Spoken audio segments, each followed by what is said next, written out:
Welcome. This is our inaugural kickoff podcast for Powerhouse Talk. And we are planning on doing at least 50 episodes for all of you in 2026. And I'm going to tell you right now what the goal of this podcast is. It's very simple, and I think you'll love this goal. Number one, we're going to educate you. Number one, we're going to motivate you. And number one, number two, number three, we're going to leave you with enough information and motivation that you're going to want to get into massive action. We are going to form a community of like-minded real estate professionals that are, setting aside all the fluff, setting aside all the hype, and focusing on what matters most in the real estate business, which is being of service to other people and building meaningful businesses. So I want to share with you right now, if you have any topics or questions, submit those to us directly. The links are down below, but the easiest way is just direct message us over on Instagram. That's obviously Powerhouse Talk. And we'll oftentimes use your questions. As a matter of fact, we'll carve out time on every podcast to specifically ask your questions. So I want to start out by welcoming and letting you guys know a little bit about all of my co-hosts. Obviously, first of all, is Julie Harris. You guys know her from our other show. And then there's Kacie Anderson, Chris Heller, Orlando Montiel, Dan Lesniak.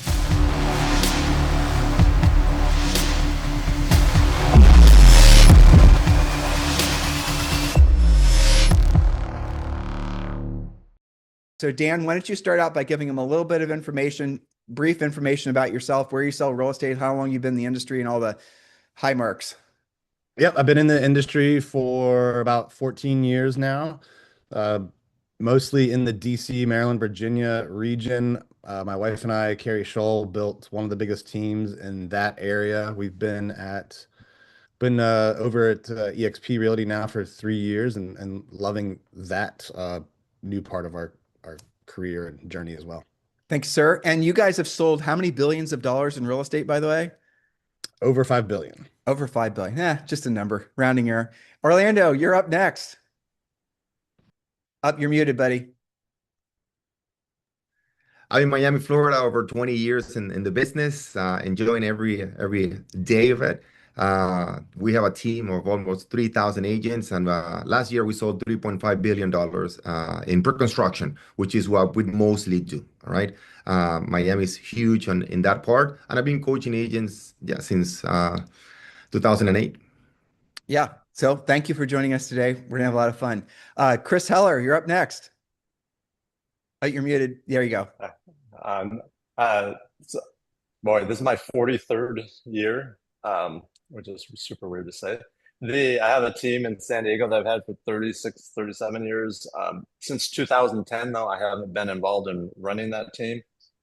I've been doing other things, leading other companies, led Keller Williams for 7 years, Loan Depot, Ojo Labs, and soon to be announced a new company. I've been mostly on the technology side, spending a lot of time in real estate technology and industry issues and industry discussions. And Chris probably, I think, for the sake of listeners, was the CEO of Keller Williams for a time as well. And just a little side note in his career, just a little something to drop there. Kacie Anderson, you're up next. Hi, so happy to be here. I'm the rookie of you guys, so I feel like I'm like bowing down at you guys and all, but super excited to be with you guys. I've been in the business for 3 years and 5 months, and already we've sold over 200 million. And I'm based out of South Florida as well, but I have a team in South Carolina, North Carolina, Maryland, Pennsylvania, and we are crushing it with over 120 agents and still heavily in production. So even though I'm very much so managing, I'm outselling and helping buyers and sellers as well. So as you can tell, I've really looked for people to be hosts on our Powerhouse podcast that are underachievers, just like Kacie. I'm looking for, underachiever types. And of course, Julie Harris. And, you guys don't know if you're just discovering us for the first time, Julie and I have one of the most downloaded podcasts in the history of residential real estate. We've been in the business for over 20 years. Yeah. So you can find us everywhere, just Tim and Julie Harris. All right. So Here's actually our 30th year officially. So yeah. And we've been married for 35 of those years this 35.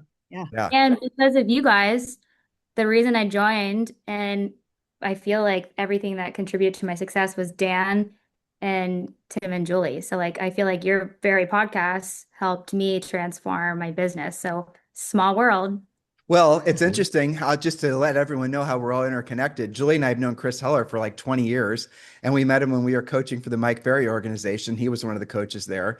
And Orlando, we've known him since 2019, and we were connected prior to all of our involvement with EXP. And then Dan Lesniak had me on his podcast, and here he thought he was interviewing me for his podcast, but really what I was doing was recruiting him for EXP, and that worked back in 2000. Actually, what year was that? That was 2022. So there's a tip for Three and a all. half years ago. So there's a tip for all of you when being invited to be a guest on anyone's podcast. Look at it as an elaborate recruiting call. All right, so today's show is 5 segments, and I'm really excited about segment 3 and 4. The first segment is, and we're going to run the show very similar every show, is your biggest real estate win in the last week. Segment 2 is going to be important real estate news. A lot of things have happened in the last just maybe 5 days that are pretty, I think, remarkable as far as affecting residential real estate into 2026. And then our first topic will be, the topic du jour will be, will AI replace agents or just the lazy ones? Okay. And then the next up we have, the next topic we have is going to be why most agents don't actually own a business, which is, I think, something the industry needs to talk more about, and your goals for the following week. So we're going to run this show relatively quick, and we're going to have a lot of fun. And again, if you have any questions or suggestions, make sure that you submit them primarily through Instagram, where there's a link down below. So I'm going to go with Dan Lesniak, since you're on the camera on my screen right now. What is your biggest win in real estate in the last week? Yeah, got a listing referral from another agent while I was on vacation. So it's always nice to have those easy inbound ones come in that, you don't have to actually go out and actively get. So that was nice to have.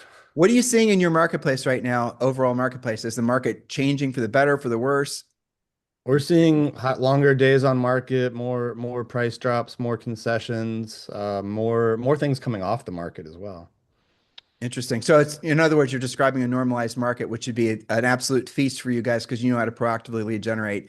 Orlando, what's your biggest win in real estate in the last week?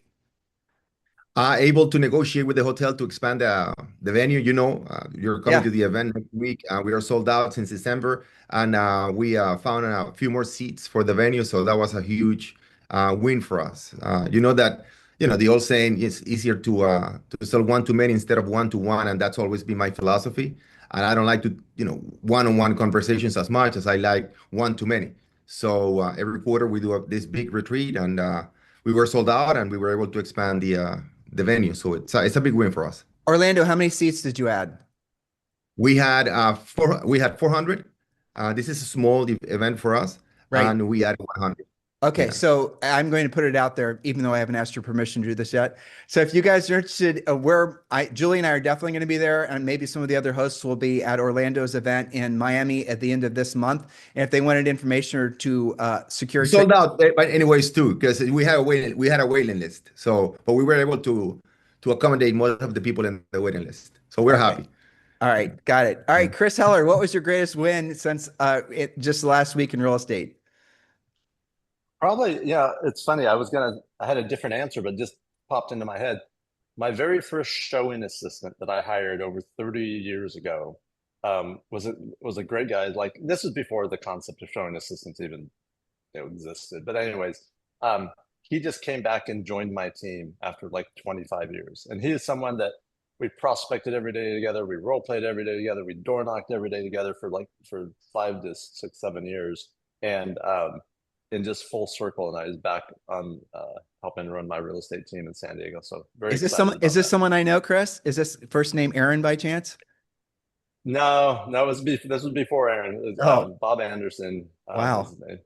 Yeah, well, that's pretty cool, isn't it? That's great. Yeah, that's very cool. It's not very many people that make it 2 years in real estate, let alone that long. So he's probably at this point, guys, he'll really appreciate being part of your team. Kacie Anderson, what's the coolest thing that happened in your real estate business in just the last week? Well, this first week I have 7 million pending just by myself. So that's cool. But I was sitting in the hair salon and this lady was like talking really loud, mad about a deal falling through.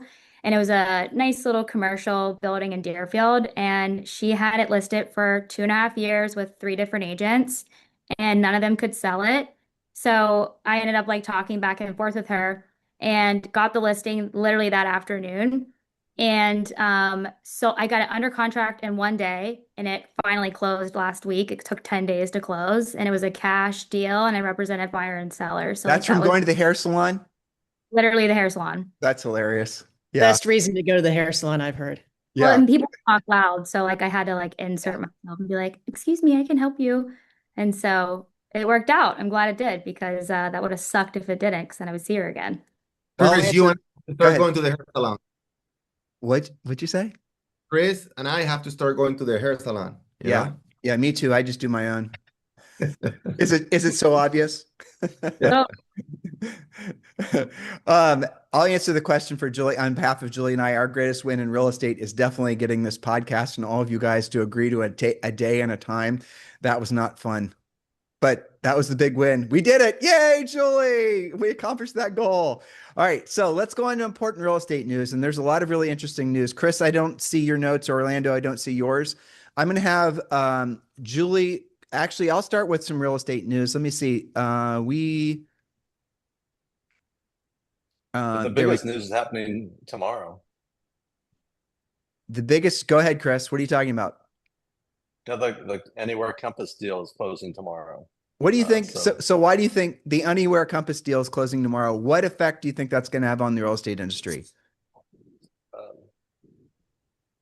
I think it allows Compass has been very, very vocal and very public about their goals of having a private listing network and a pre-MLS offering to sellers.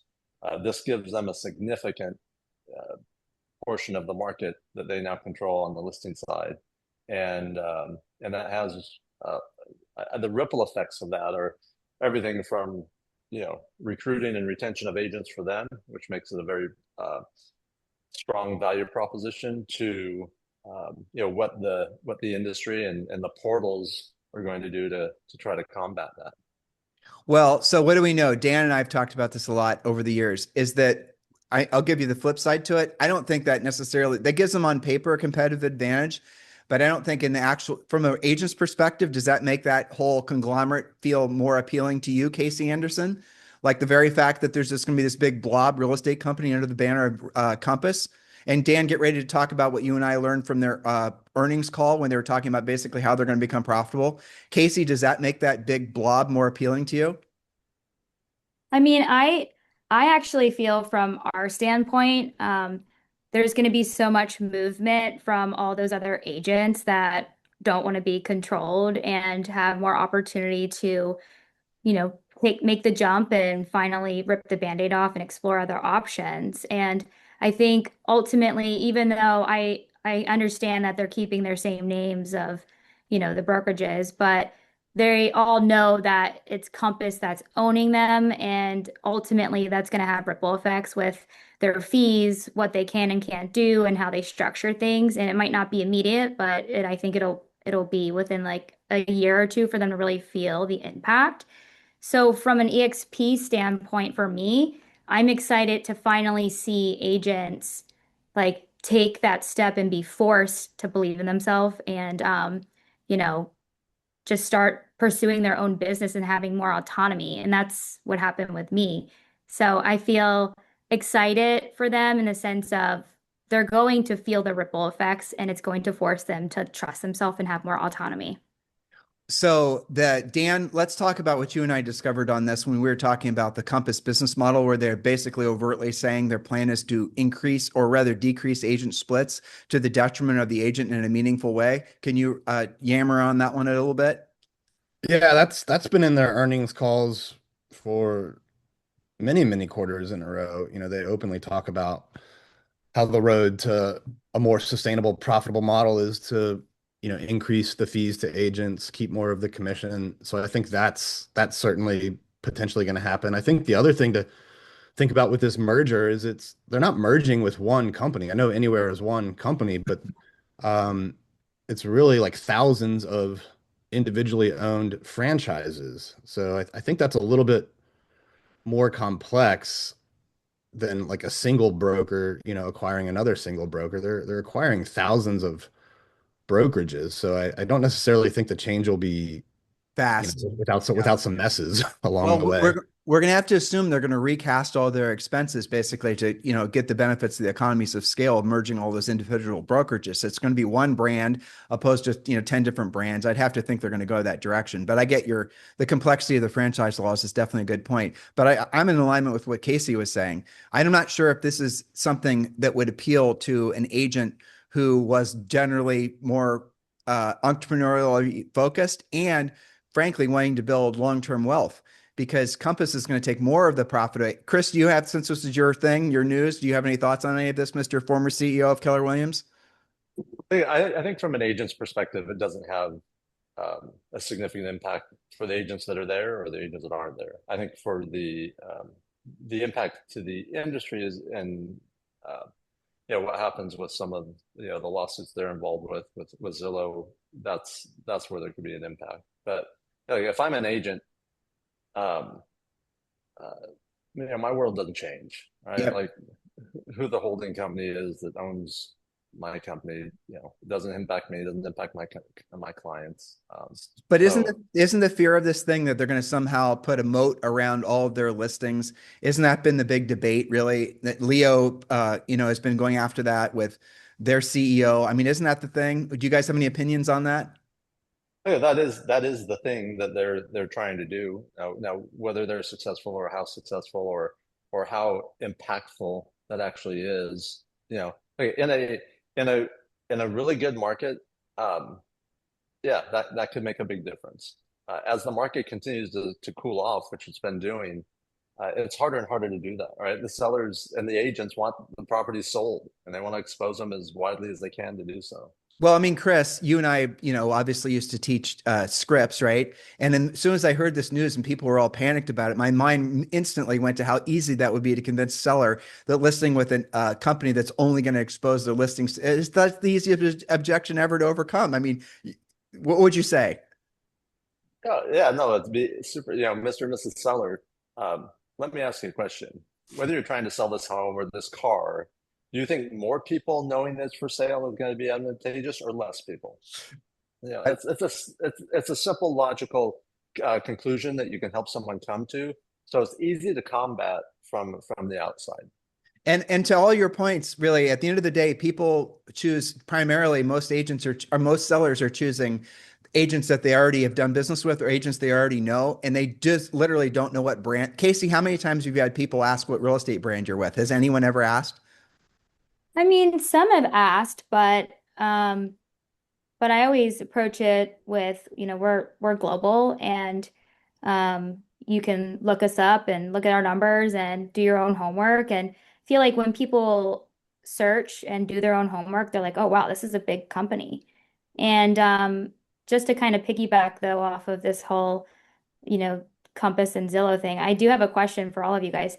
Who do you think has more money, Zillow or Robert Refkin and Compass?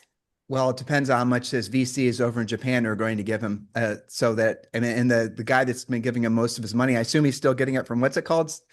Dan, who's the investor in the main Japanese investment place? That guy's got billions and billions, and that his investment fund is billions and billions of Yeah, dollars. it's I think it's SoftBank.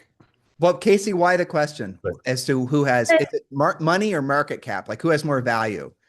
Well, I feel like in tech world, there's so much money that people just don't even realize that Zillow, I feel like would have more access and control, and or if they merge with like Google or some big tech company, if this merger wants to piss Zillow off enough and they want to link arms with other software companies and just have a bigger pocketbook to kind of outshine them and then even prove a point more. I think this could actually hurt a lot of the agents that have merged with Compass because I feel like it's just like scratching the surface. I think this is like going to be a bloodbath between them and it's going to put the client out with And so, them. Kacie, I wonder where they'll want to go actually if they get sick of the Mickey Mouse over at Compass. Any ideas what brokerage they'd want to join? Well, I don't know, but I would think, like the other day I had an issue with Zillow for one of my listings and I texted Leo and bless his heart, homeboy had me on a group chat and an email thread with all these execs from Zillow, and it was handled literally within an hour. So that was Leo, the CEO of eXp Realty. Yeah, and his team had all this stuff done. And I'm not kidding. I'll show you a screenshot of it. It's like ridiculous. So I'm gonna go with the people that I know are, having like people from NAR. They're looking to Leo for insight and all these contracts and just pivots in our real estate market from a legal standpoint. And so rather than looking at the media of like Compass is suing this person and that's just a distraction. I want to know like, okay, how am I executing? Who's supporting me as an agent? Who's got the connections with Zillow and the people that hold the cards for our marketing, and that's where I'm going to go. And so I feel like it's very appealing. And Orlando, what's your take on all of this? I don't think the agent cares that much about the brand. Agents, the least experienced agents are the ones that are talking about the brand. At least that's my experience in over 20 years.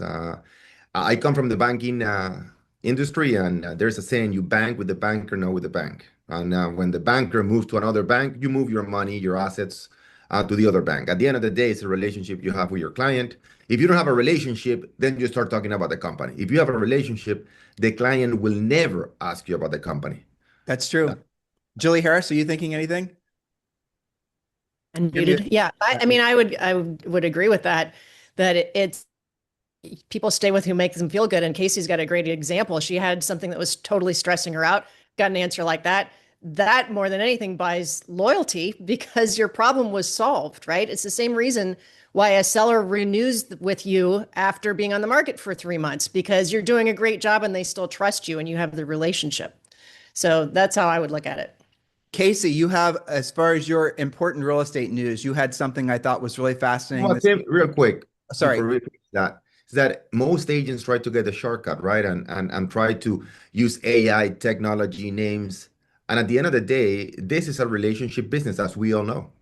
So it's just focus on developing the relationships, and you don't have to do that much follow-up, long presentations, very sophisticated. As long as you focus on developing the relationships, your business is going to flourish, regardless of with the company where you are. I think everybody agrees. Does everybody agree? Everybody agrees. Yeah, definitely. Kacie, you had a really good, important real estate news that came out yesterday. And I was rather shocked by this, but go ahead. You were shocked by what part? Oh, Kacie, you're good at this. I have to say, you're good at the reverse question. Okay. I'll read your news. Okay. Trump announcing that he's trying to ban large institutional investors from buying single family homes. Okay. Do I think that's the practical and the best thing to do for residential real estate? Heck yes. Do I think that seems to fly in the flag of capitalism and why is he standing in the way of investors investing in real estate? The tug of war goes both ways, right? It's sort of anti-capitalistic, but at the same time, it's definitely pro-American. What do you think? And my biggest thing is I feel like I'm happy, I'm thrilled about it if it actually happens, because there's just no reason why we can't strive to continue to get these people to have the American dream and own a home and not go up against these huge companies nationwide. And it's not necessarily just in our market here in Florida, but as a nation, for them to feel the effect of being able to have more control and opportunity to buy a single family home, that is very appealing. And Kacie, I'm sorry to interrupt. Let me ask a question. What percent of all residential homes in the United States are owned by, say, for example, BlackRock or institutional investors? Do you know? What would you guess? 2%. How much? 2%. Did you guys hear her number? I didn't. Really? I said 2%. 2%. Okay. Julie, do you have that number at the ready? I think Kacie's pretty close. That's correct. That's right. It's like 2 point something. Yeah. Yeah. Good job. Exactly. Mm-hmm. All right. But that's not what I think you asked that because most people think it's far more than that. Exactly. And when you read the headlines, it's like, oh, BlackRock's buying every home residential, But the other thing I didn't research when I read that is I wonder if they're still buying. Do you guys know, Chris, have you heard of any, is BlackRock out there? In 2025 was the fewest number of homes bought by institutional investors in 7 years. So, it's, it makes for a great headline. I think that's it. Yeah. Well, but remember that this is not so far out of the normal wheelhouse. When you go to the HUD auction site, they give priority to first-time buyers, and they preclude investors from the first round of bidding. Chris and some of you guys remember during the housing crash, when a new foreclosure was listed, investors weren't allowed to be the first ones in. We had to wait. So, and even I was talking to Tim this morning because we were talking about Kacie's news there. A lot of builders won't let investors in until the very last round, their last 3 houses, maybe you can buy as an investor. So I think that this is, as Chris said, that's a great headline, but is there any there? Maybe not. No. But I think the headline creates like urgency and like empowerment, encouragement for the people that want to buy. So seeing that headline, nobody's going to do the research of how much they actually own across the country. And when you see that, you're like, oh, whatever, like not important. Yeah, but it's good for Trump though, right? I mean, it's a good headline for Trump. Dan, what are you thinking? I don't think it'll have too much effect on home prices and affordability. Maybe a little. Every bit helps. It's good to see they're thinking about it at least. I think it's been interesting to see how many real estate agents have just been reposting Trump's Truth Social, and they're just saying like, "What are your thoughts on this?" Right? Not, like my feed is just filled with agents. So agents are kind of like all adapting the same social media tactics. And I know I'm skipping to the AI thing, but I think this is like kind of leading down a path where everything's going to be ubiquitous. Like I must have seen like 3 dozen people repost that just to get attention, basically. Yeah, I did too.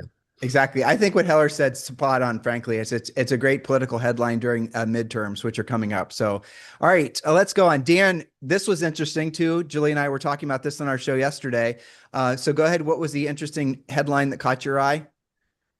Yeah, so the percent of homes with mortgages above 6 is now greater than the ones that are below 3%. So that dramatically shifted over the last 3 years. I think 3 years ago, only 6% of homes with a mortgage were over 6, and 21 or 23 or percent were under 3. Now under 3 is below 20%, and over 6 is above 20%. So there's more. So it's decreasing the lock-in effect. And then also this is related to it, but over 40% of homes in the US now are owned outright with no mortgage. Right.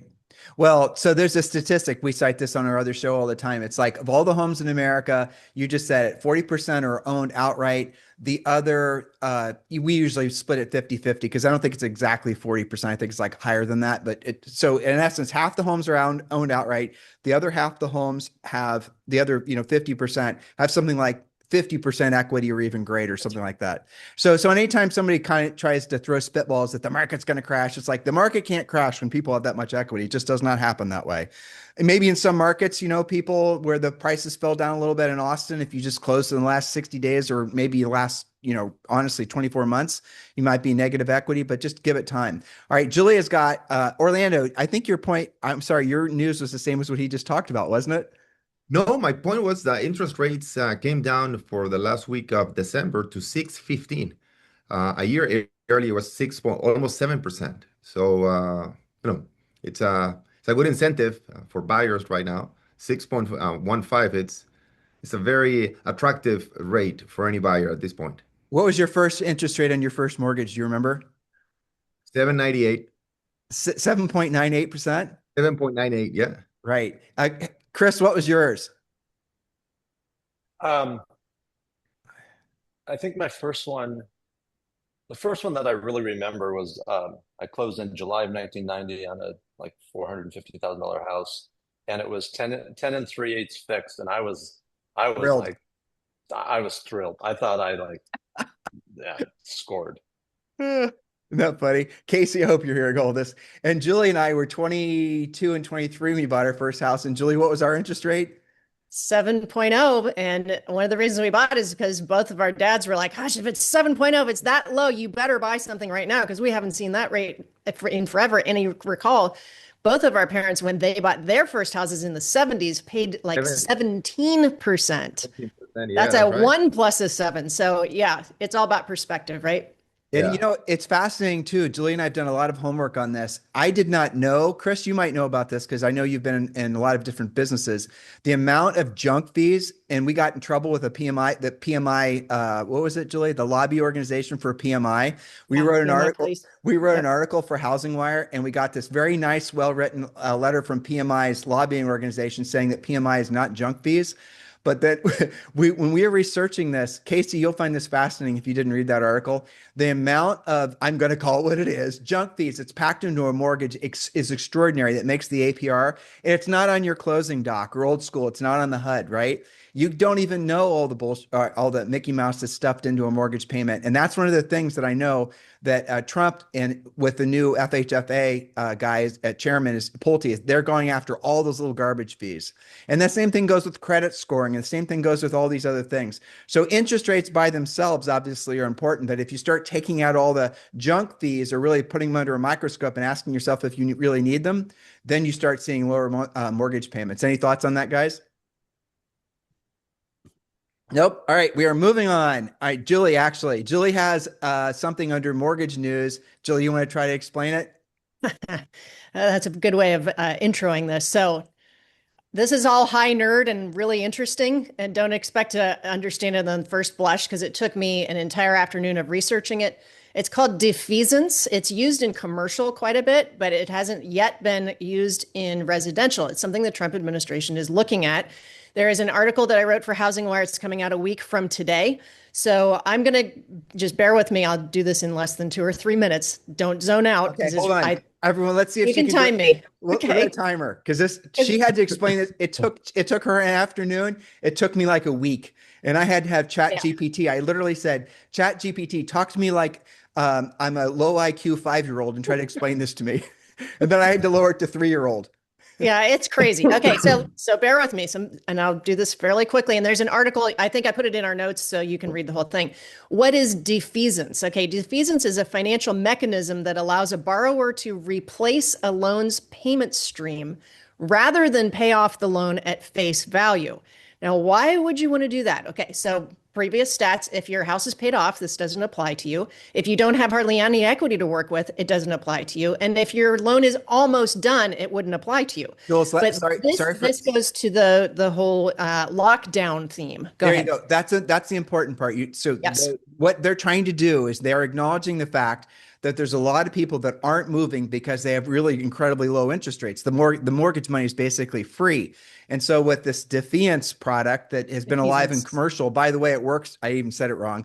And it works in other countries as well. They're able to essentially pay people in essence to get out of the low interest rate mortgage that they have and then put the house for sale. And obviously then they walk away with even more money and move on to their next house. That's the essence of what this is all about. Jules?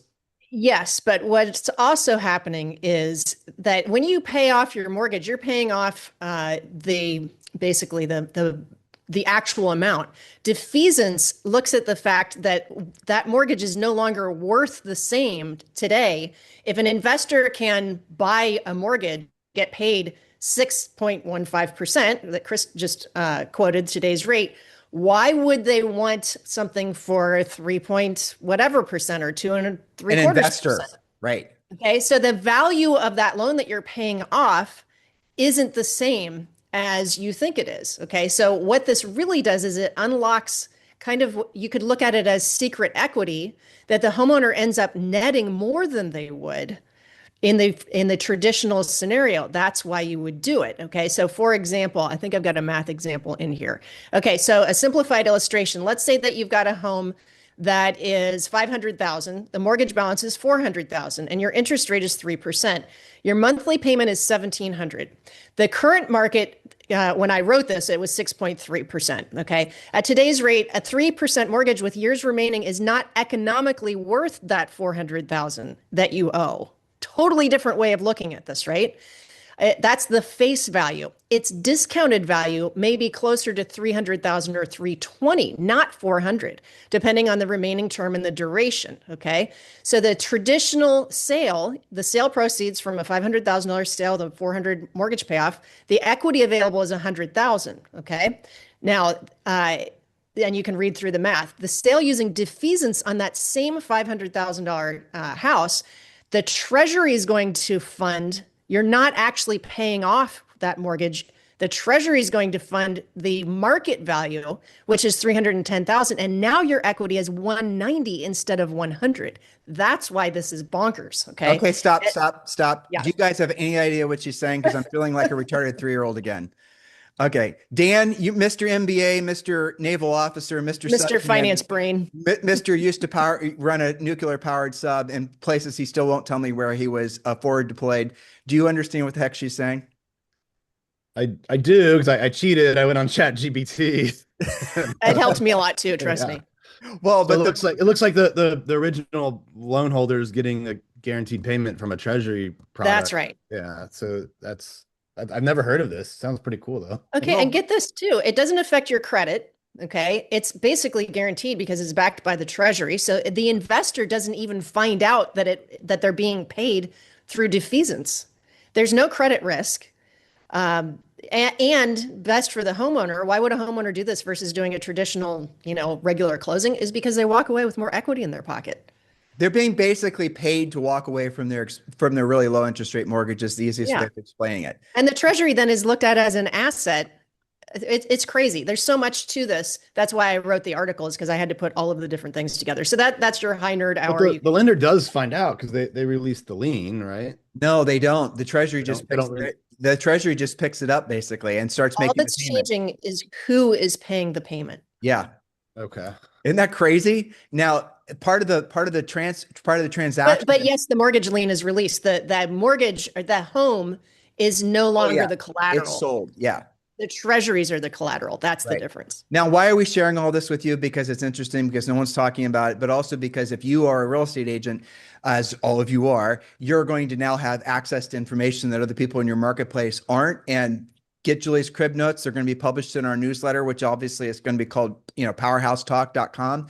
Get the newsletter, subscribe to it, and then she's going to give you a lot of simple ways or simpler ways to try to explain it to your prospective sellers. But this gives you knowledge. Knowledge equals confidence. Ignorance equals fear. Kacie, what are you thinking as you are listening to Julie talk? You can just wait for the notes like me. No, I mean, my background, I started out in pest control and home inspections, and then I started into real estate with mortgages. And so I have seen the behind the scenes of just, there is corruption in it where clients just don't know what to look for, how to advocate for themselves.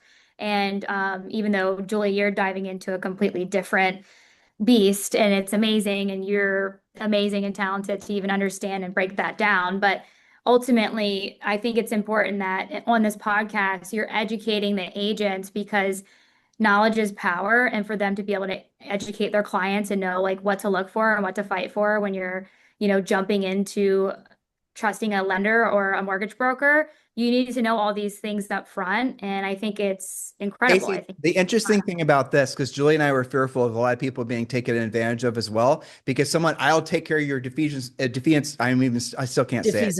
And I'll charge you some sort of Mickey Mouse fee or something, because Julie and I, because we saw that happen during the housing crisis. So your intuition is accurate. But the interesting thing is that there's no third parties involved. This is directly between the owner of the home and the lender. And it's from what we've researched, it's a relatively simple process. Heller, what are you thinking? I had heard about this before on the commercial side, and if it's something that starts to impact the residential side, then that's a windfall, and it's a huge tailwind. Huge. Well, it's the greatest objection handler to I don't want to give up my 3.5% loan. It's the upside is you walk away with more equity that was hidden inside of the fact that your loan is no longer worth what it is now, or when you signed up. It's exciting.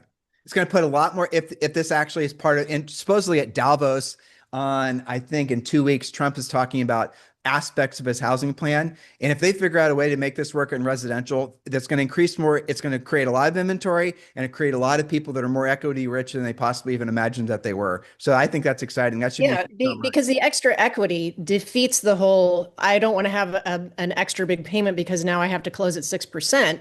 If you would have walked away with 100,000, now you're doing this and you're walking away with 190,000, that kind of changes the math equation. And so the idea behind this is it unlocks the people who feel like they're locked in by their low rate. It also, by the way, your next thoughts, which I know all of you guys are having, is how would that affect real estate commissions in the regular closing? It closes like a normal deal. You make what you would make, but it doesn't affect any of that. The only thing that changes is who is paying the investor that has that loan. That's it.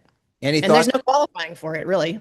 Any thoughts or questions on this? Do you guys want to move on to the next topic? Simple one up, the equity upset, reduces the objection of the 3.5%. Yeah, you might be paying 7%, but how much is in savings a month, right? Divide that $90,000 you have extra in equity by that extra payment, and it tells you how many months you have. Exactly. You're ahead. That's it. It's simple. And that math is in the article if you guys want to dive in. So. Right. And so that's going to be our newsletter, fullthrottletalk.com. All right, let's go into segment. Not fullthrottletalk.com. Oh, that's sorry. PowerHouseTalk.com. Is it Powerhouse Talk? Yeah. So let's go on to the next segment 3. Will AI replace agents or just the lazy ones? So as I say the lazy ones, I'm looking at Dan Lesniak for some reason for not having brushed his hair this morning. So Dan, what do you think? Will AI replace agents or just the lazy ones? I don't think it'll replace agents. They still need us for the last mile. I think the agents that don't adapt to it, though, are going to get surpassed by the agents that do adapt to it. Well, so okay, the last mile. So you think AI will do a lot? Drill down on what you mean by the last mile. Yeah. So at the end of the day, like, people still need an agent at the end of the process to show them the home, talk them through it, be there for emotional support. And I think that's in a lot of industries like healthcare. They always talk about the last mile. So it's not just in real estate. And this isn't something that you do infrequently. That's a small purchase, like travel or Uber, right? This is a large purchase. You do it infrequently. People are still going to want a human at the end of that process. Now, I think AI can help us get through, generating leads quicker, nurturing leads quicker. But I think at the end of the day, people are still going to want an agent at the end of the process. So I don't think it will replace agents, but I think the agents that can learn how to adapt to it are going to be able to move faster, make presentations faster, make social media content quicker. So let me ask you guys a question. I'm going to tee off what he just said. We're coming off a generation of agents. Kacie, I think this will probably be mostly in your wheelhouse, though I know Orlando's really into this as well, who have essentially, since they got their real estate license, since really effectively, 2010, I think is when this big fad really started with social media, who've been told, in essence, what, in Julie and I's opinion, really bad advice, just try to become a real estate influencer. Right. So they've been sold into the whole influencer real estate business model. So the question I have, and I don't have an answer for this. Is the reason I'm hoping you guys will help me with this. In a world where AI is going to make everyone have the presence of an influencer, someone's been in the marketplace for long term, churning out content. The social media is always looking for the latest and greatest, and they give preference to the newer creators and all these other words, right? If AI all of a sudden is able to start making Dan Lesniak seem like an absolute real estate superstar with an avatar that looks and sounds like him, that's doing all the cool things, jumping out of a freaking, whatever it is, right? All the things to get attention.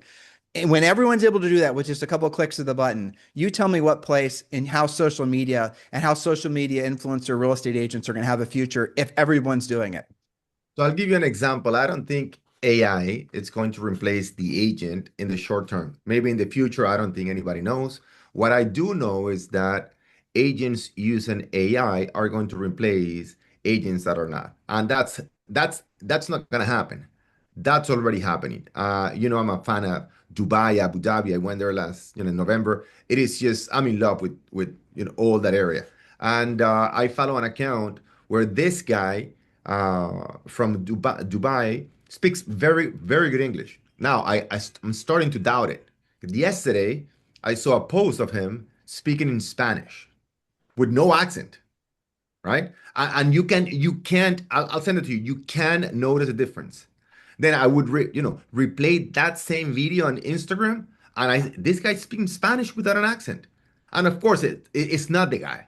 So yeah, it's the agents that are using AI, are going to But my be able question is if you've been predicating the whole building of your business and your branding and all these things that a younger generation has mostly been addicted to, and now all of a sudden everyone's able to create a sea of endless content. You and Julie and I are doing the same thing. Our Instagram stuff is being translated into Portuguese and Chinese. Yeah, but here's the thing. No, I don't think so. The quality of what you put out is way superior of the quality of somebody who knows how to use AI. No, Because no, again, but we're the saying, quality but we're saying the of same content doesn't thing. matter, Yeah, we're saying right? so Right, Chris, right. Chris, what are you thinking? To your specific question, no, I don't.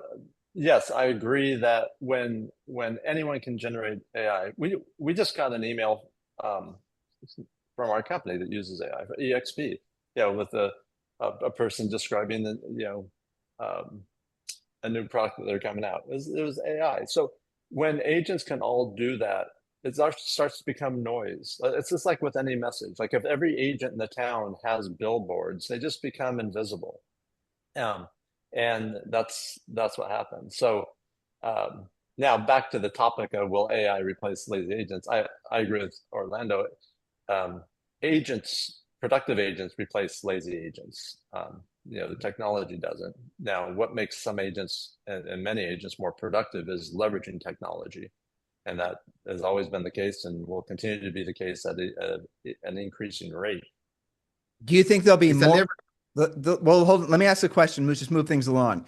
Do you guys think there'll be a need for now? You guys understand what's going on demographically. You understand that basically there's more people poised to buy real estate over the next 20 years than there ever has been in the history of the country. You understand that there's going to be a wealth transference of $82 trillion from baby boomers to the younger generations. That's going to be happening over the next 20 years. So the amount of money that's going to be flowing around and the number of people that want to spend it primarily on real estate is going to be unprecedented. All right. So with keeping all of that in mind, I'm asking you guys, do you think there'll be more real estate agents or fewer real estate agents? Because all these boomers are saying there's going to be fewer agents. So what do you guys think?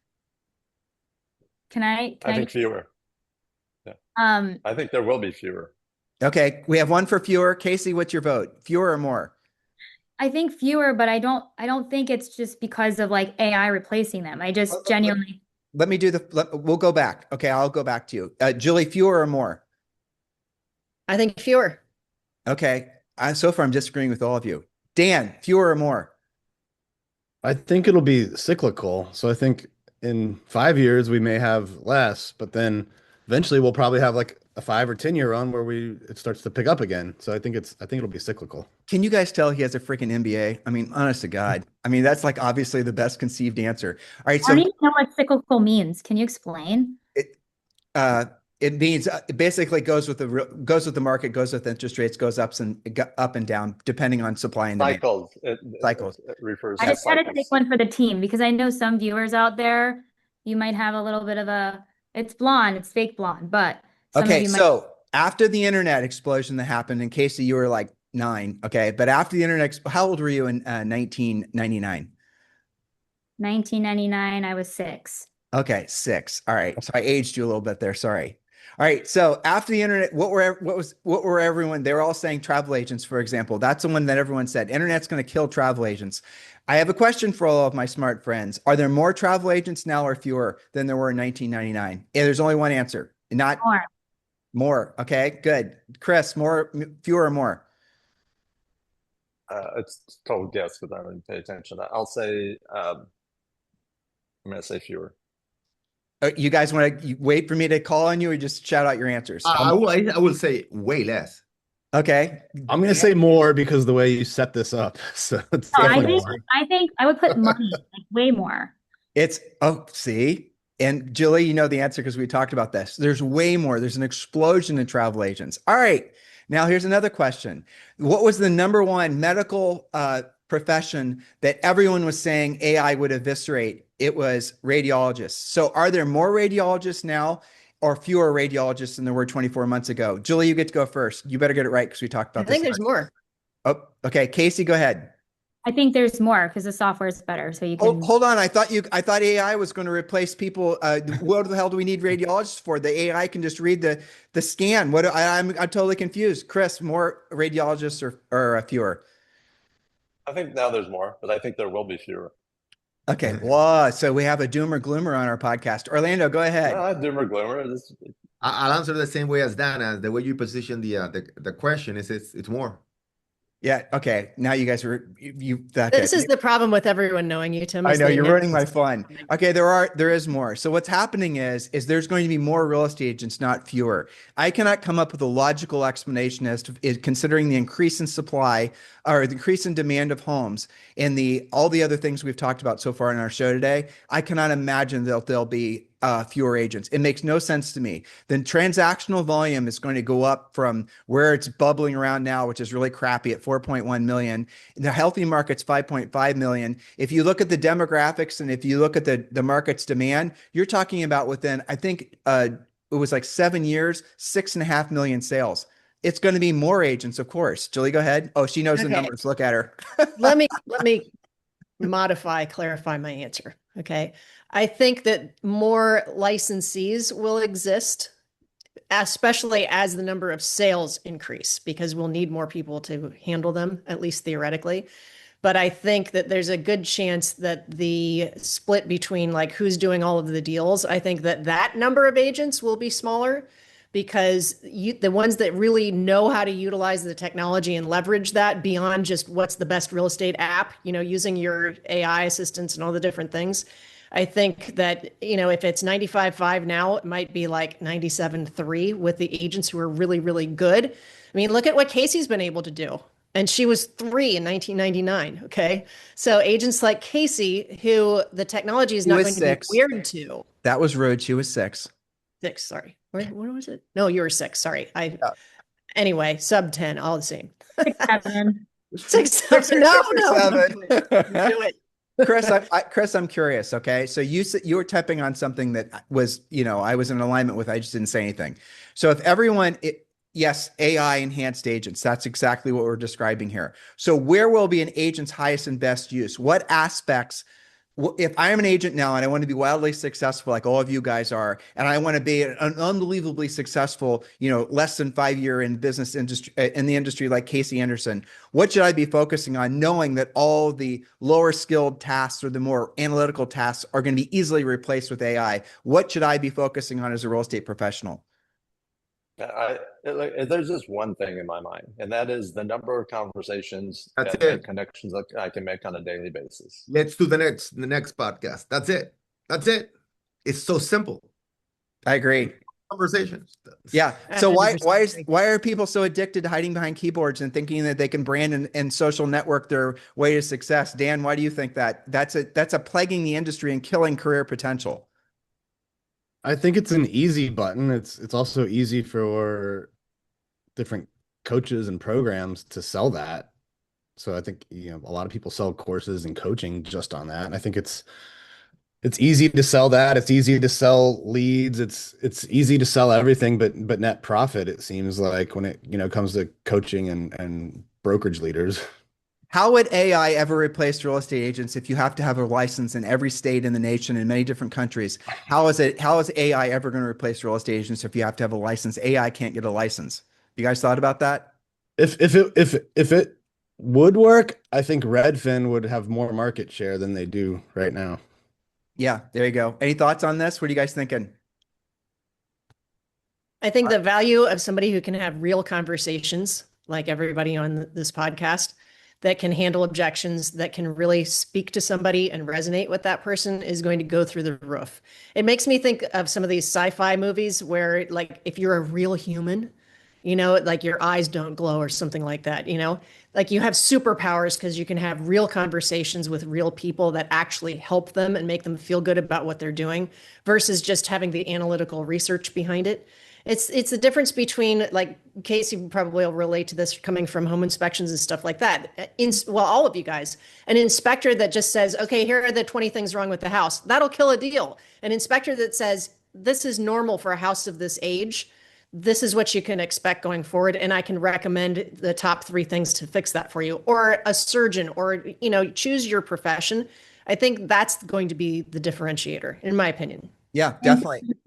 Can I say this? To be honest, I hate the AI videos, which sounds weird because, like, I am so in love with TikTok and Instagram and making all the things. Look, because you started to do a dance.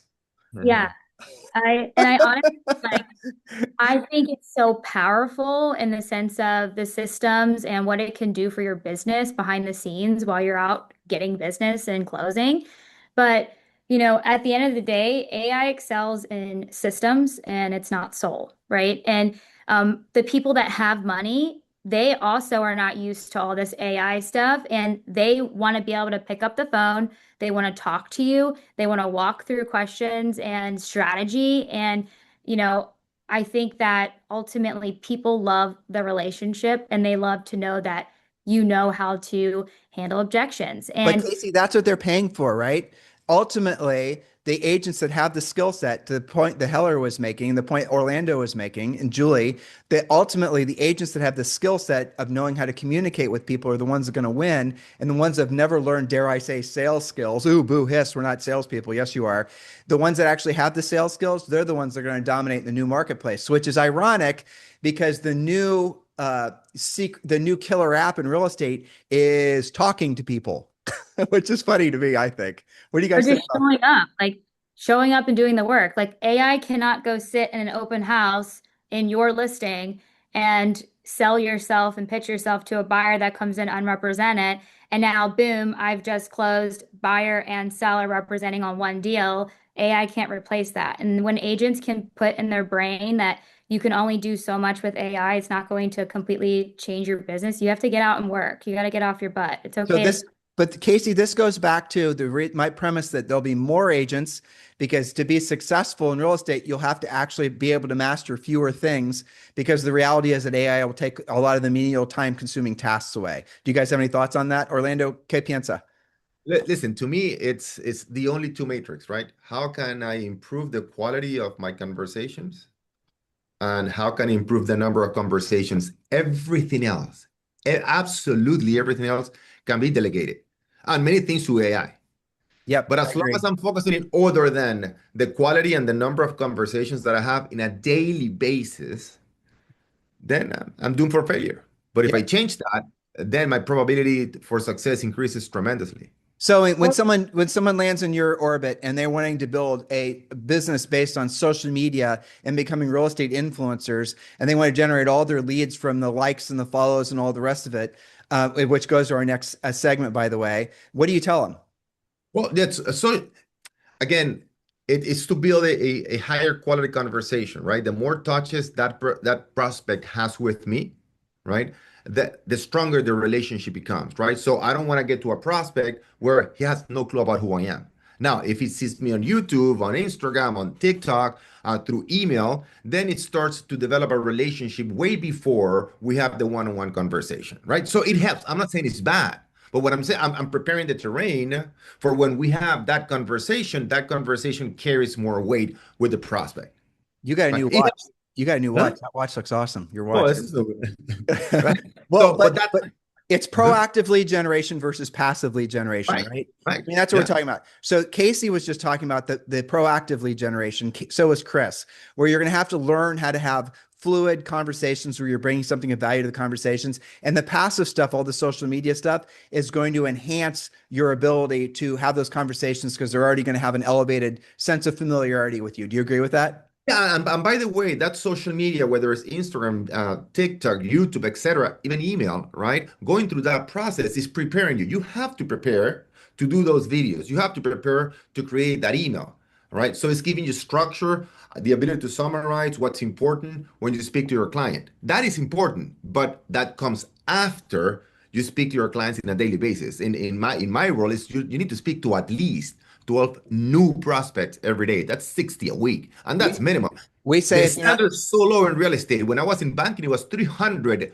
new prospects a week. It's the whole day. Most agents don't even spend an hour and a half, 2 hours on the phone with new prospects a day. And they wonder, why am I not doing the millions? Well, Orlando, you if you you want have to make people. people, next time you're in front of a big group of people, tell them this. Say, your only job in real estate is to put yourself in the position to hear the word no at least 5 times a day. And you'll watch all of them gasp, and some of them will just get up and leave, and you'll sell nothing. But you get my point. Dan, what do you But think? by the way, it's not in real estate. If you're in a startup and you have to speak to 400 investors to get a little bit of money, it doesn't matter what you do. If you become an entrepreneur, that's your job to speak to prospects. That's it. Yep. Admiral Lesniak, what are you thinking? Yeah, I think all of these things they're tools to have conversations, but like everyone else has said, like you have to have conversations, and that's ultimately why I think AI won't replace agents. And like you said, having the ability to get your menial task done quicker, and maybe now instead of VAs, you can use AI tools, right? So you can make your business more profitable, but you still have to have the priority every day of having your minimum number of conversations. You guys have any other thoughts on this topic, or do you want to move on? I have a great application for any agents, seasoned or new. Can I say it really quick? Okay, let's hear what it is. So I've actually leveraged this ridiculous, like oversaturated AI stuff going on with clients. And I've been in 3 listing appointments recently where I've started this new conversation where I say, if you're in a doctor's office and you are telling them your symptoms and whatever, and they're like, okay, hold on, let me Google it really quick, and then I'll give you the answer of how we can fix this. What would you say? I don't How have. would you feel? Walk out of the office. I would walk out of the office and I would think, this guy has no experience and all he's doing is typing in the computer and giving me an answer. And so when I knew I was going up against a couple of agents, I told the seller and I planted this in their head. And this is where I think agents should take this and duplicate it in your own listing presentations.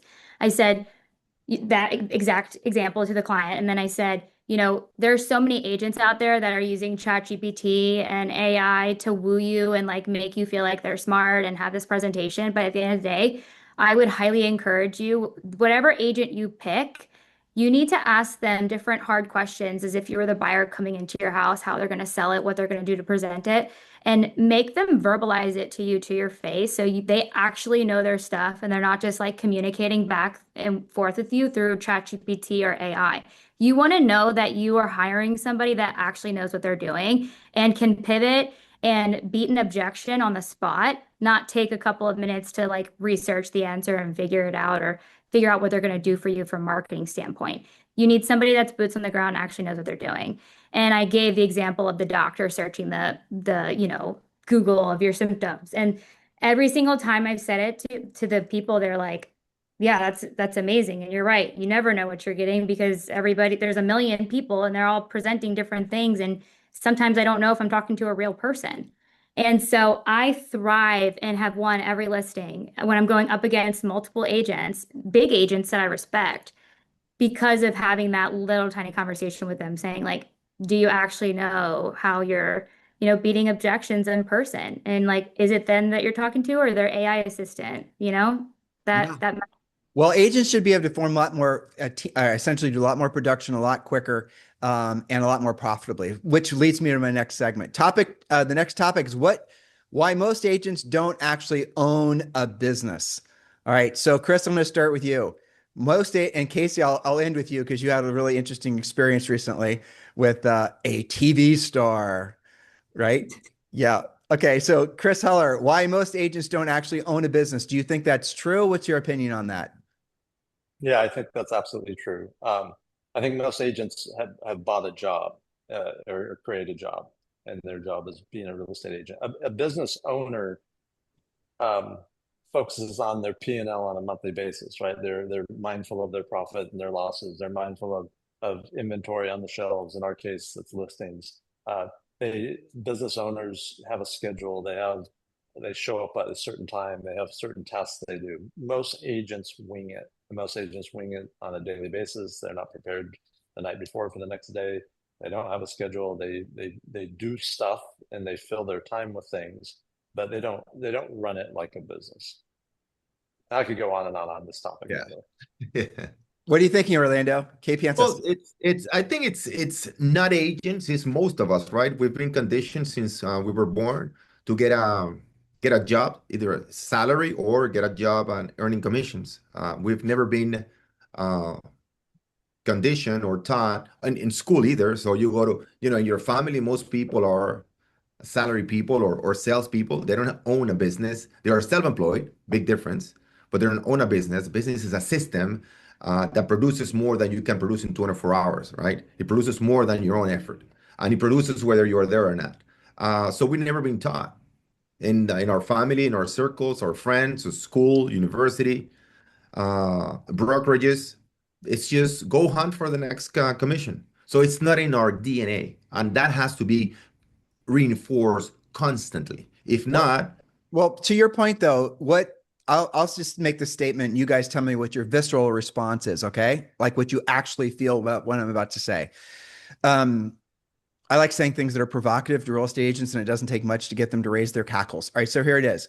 What is the product of your business? And it's okay. There's no right answer to this, but there's one prevailing answer. Kacie, just succinctly, what is the product of your business? What is your business producing? What should it be producing? Just as succinct as you can. Should be producing passive income for your family where you're having freedom and not having to always show up while making money. I feel like you should be able to make money in your sleep. So that should be the product it should be creating. Okay, so your answer was a passive income coming from the business. Chris, what is the product from that an agent should be focusing on, that they should be solely focusing on as the product of their, I know Dan's going to get this right because we've talked about it a million times, but what is the actual product to agents? What's the barometer? What's the benchmark? How do you actually know whether or not you're building a successful business and you own a business that is worth owning? Kacie's answer is right in alignment, but go ahead. Sorry. Well, the answer to the last question, how do you know you own a business worth owning, is that it's profitable. Okay. Orlando. Thank you, Chris. makes money without you. Okay. So you and Kacie are saying basically the same thing. And I'll reframe the questions because you guys are answering it the way, obviously based on what your first thought was. If you are building a business that creates money without you, that is a profitable business for sure. And that is a business worth owning. But ultimately, is that the real desirable output of the business? If it's just, producing transactions and volume. Dan, what should we all be striving for as the product of all of our businesses? Profit. That's it. I think that's it. I think that ultimately is the real barometer. Well, I disagree with that to a certain degree. Because many agents are very profitable, but I would hate to be selling 24/7. So the business has to be profitable. But okay, so executive are very profitable. Yeah, Chris is going to say, finally, we're getting to a debate 45 minutes in. Go ahead, Chris. No, I don't think many agents are profitable. I know, percentage-wise, I agree. Most agents are not profitable, but there are some agents that are profitable. Right? Most there are some brokerages executives that are very profitable. We were talking about business, right? So there's a difference. Well, what's the average margin most real estate brokers make? Chris knows. Do you guys know? And this isn't a good market. The actual net profit. Okay, so I'll put it this way: there's good and bad profit. What? There's good and bad profit. Okay. If I have to work for every single penny, it's just not appealing to me. Right. I can work in $2 million a year, but if you tell me, okay, you're going to make $2 million a year, but you're going to have to work 12, 15 hours a day. No, man, it's not interesting to me. Do real estate businesses actually sell? Are they assets that we can create value within? Anybody? Have you guys ever heard of service businesses they are saleable, but not very. Yeah, they're like one or 1.5 times. They're not worth crap. So really, at the end of the day, your real estate business, and a lot of businesses are like this. They're only the real, and this is my opinion, and hopefully it sounds like I'm getting your guys' juices flowing, and maybe the listeners and viewers are thinking the same thing. The litmus test isn't how many houses you sold, isn't your dollar volume, isn't all these things. And I'll give you guys some real, and Chris, you know these numbers way better than I do because you were the CEO of Keller Williams. So an agent with a team, maybe there's a little flex agent paying all the fees, doing all the things. The team leader, the Bob who runs the team, it's Big Bob's real estate team, okay? So Big Bob, in the best of times, before Zillow raised their referral fees, was making 12 to 15%. And now Big Bob, I know Dan's researched this too, is now making single-digit net profits. And most big brokerages, in the best of times, are making 2 or 3% net profit. Why am I telling you all this? The brokerages and real estate businesses in themselves aren't worth anything. They don't sell for anything. So ultimately, if you want to create, Kacie Anderson, you and I talked about this not so long ago. If you want to create true wealth and want to be rich, where your money works for you, you no longer have to work for your money, you have to build a profitable business so that you can buy assets that are going to produce passive income for you. And that's where the money comes from. So Kacie, buy dividend paying stocks, buy rental properties, buy things like that with the profit that comes from your business. But if your business only produces cash flow enough for you to pay for your lifestyle, you don't have a business. You have what Chris said, a job. Discuss. Yeah, I think not only that, I feel like you have to know who your tribe is that's coaching you, whether it's your CPA, a business estate attorney. Also, while you're doing all these things and, prepping and priming your business and profit, you also need to know and educate or trust professionals that, can coach you on what you should be doing with, your vehicles or your properties and what names you should be putting them in and what you shouldn't be putting them in. And so I think from that standpoint as well, like your tribe is very important, and educating yourself on how can you set yourself up and protect your business in the best way. And so for me, again, I know I'm very green compared to you guys, but even being in the business for 3 years and 5 months, I am very pro financial freedom and just having the opportunity to like go pick my kids up from school, but still have a machine working behind me. And But Kacie, one, that produces income. It doesn't create wealth. It produces income. right, Julie, what are you thinking? but Well, I mean, the original question is, do you have a business? And I think you can go back to Chris started saying it, do you have a business? Are you even running a business? Are you following a business plan? Do you look at your profit and loss? I think what you're trying to say, Tim, is there's lots of ways to churn money, right? I mean, some of the biggest teams, multi-million GCI, but at the end of the day, are they creating profit? What are they left with? Whether that's, the next stage, which is passively, but you've got to create the profit in the first place. And I think that, there's lots of work theater that makes it look like that. And you can even have lots of great closings, but if you're not walking away with the product should be profit. That's it. That's the true test. And so, like, if you're a team and you're making $1 million in GCI, but your net is say $100,000, wouldn't you have been better off if you just basically had 200,000 in GCI and even had crazy 50%? I had that conversation this week with somebody where their top line was close to 3 million. Their actual profit was about 200,000, and of that 200,000, more than 100 of it was their own personal deals. Heller, what are you thinking? Which is crazy, by the way. And I'm sure it's all off this side. Chris, what are you thinking? You've seen this a billion times. I've seen it a billion times. I deal with it. I'm currently dealing with it every day. I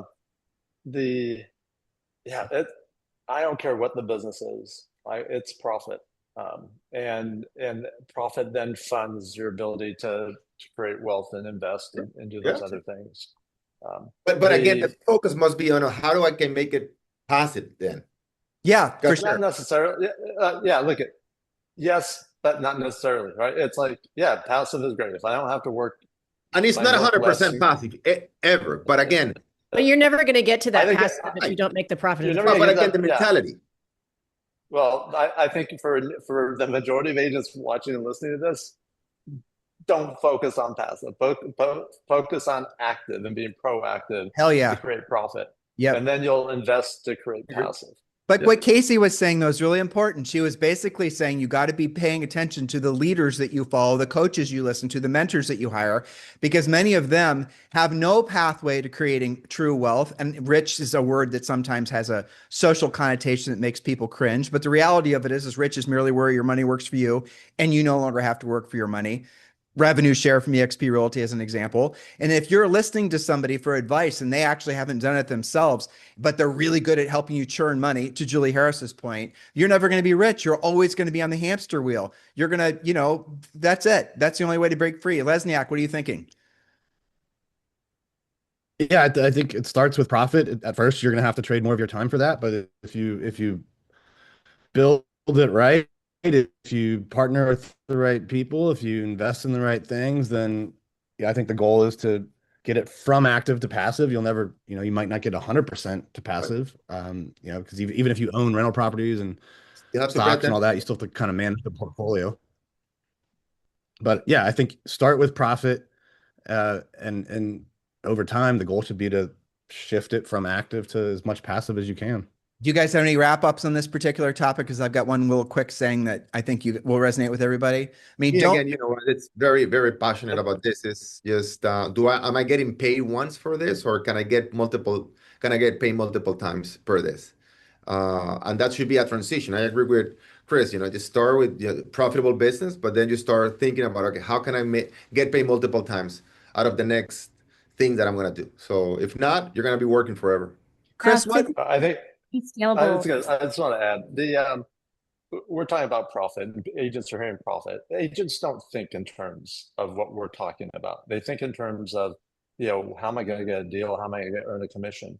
I just can't stress the importance. And I was lucky, man. I started doing this on day one, where I was tracking my expenses and my revenue and making sure that I was taking 15% of every dollar I made into a savings account, and another 10% of everything I made for my quarterly taxes. And I never had to worry about those things. But man, most agents are missing the opportunity of even the tax benefits of tracking all their expenses. They don't understand, what is it. But if you aren't tracking it, you don't have a way to measure it. And if you can't measure it, it doesn't exist. Well, I mean, just by peeling off, if people just were to go to Chat GPT and do a little, Kacie, you should do this, honestly, with your age, being that you're, compared to all of us old farts, like the cumulative age on this show, my issue is like 3,000.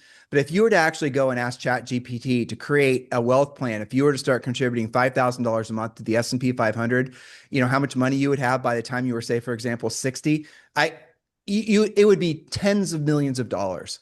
If all you did is decide not to necessarily take out that branding ad that's supposed to make people recognize you because you want to be famous. I was on what was that, Julie? Were those things during COVID that everyone was the live radio show things ever? And I asked this Clubhouse. So if you have a choice between being rich or famous, and you can't be both. If you have a choice between being rich and famous, you cannot be both. That's a question that everyone has to ask. And then if you run your decision making through that filter, then you're going to start saying, well, this is this particular decision to run this ad, to do this branding exercise. It's not going to lead directly to profit. It's something that maybe sometime in the future might, but probably won't. Then don't do it. What do you guys think about that? Crickets? I think having filters to run any decision through is better than not having any, which is how most people operate. Yeah, I agree. All right, so I think we can probably wrap it up. And unless you guys have any closing thoughts, this is our first shows in the can. Any I have thoughts? one closing thought, if I'm allowed. Yes, of course. The biggest thing that I would encourage an agent that's listening is, you're not too young, or if you're a seasoned agent and you're just, having bad systems. At the end of the day, I was lucky because I started out at Remax, very naive, didn't know what the heck I was doing. And the thing that actually changed my business and provided an opportunity for me to have profit and scale at a young, not just a young age, but young in the business, is people that are mentoring me and coaching me. And like having these types of conversations are so valuable, because I would never have even scratched the surface if I didn't have you guys like in my ear and coaching me up. And, if you're educated and empowered, you're going to make the best decisions, and you're going to start making a lot more money faster than just like chasing a commission check and just trying to like run around ragged in this business. So these systems matter, and the knowledge is power. Thank you, Kacie, and decide what game you're going to play ultimately. Decide if you're going to play the wealth building game. Decide if you're going to the net profit game. Decide if you want to be rich and free, because rich is, again, where your money works for you. You no longer have to work for your money. Julie, you want to help me wrap up today's show? I think Kacie said it right. Who you surround yourself with matters. What you're listening to matters. The podcasts you listen to obviously matter. And then the next step comes down to you. If it's meant to be, it's up to me. You've got to do something with it. And I think that everybody on this panel spoke to that in one way or another. It's getting out there. It's having real conversations at the highest level of skill that you can, and to continue to increase that skill on every conversation, and have more of them. That is what it's about. So I hope that this has been interesting for our listeners, and it certainly was fun for all of us. And I appreciate all of you guys. But yeah, that's what I was thinking. All right, cool. All right, so that is episode 1 of Powerhouse Talk. We're going to be doing this every single week for you guys. Make sure, yeah, we finally got it done. We did one, guys. Congratulations. If you have any suggestions for show topics or ideas or questions, please do message us directly on Instagram. All of our contacts are down below. We're all proudly associated with eXp Realty. If you'd like to advance your real estate career along the lines of what I think we've been explaining to you, you'll realize that in a lot of ways, what we're talking about is a different game than maybe the game you've been playing. If you really want to build wealth, sustainable long-term wealth for yourself and your family, well, maybe it's time for you to look into, to Kacie's point, what path you're following. All of our links are down below if you want to communicate directly with any of us. In the meantime, have a fantastic day. God bless you guys. I'll see you guys next week.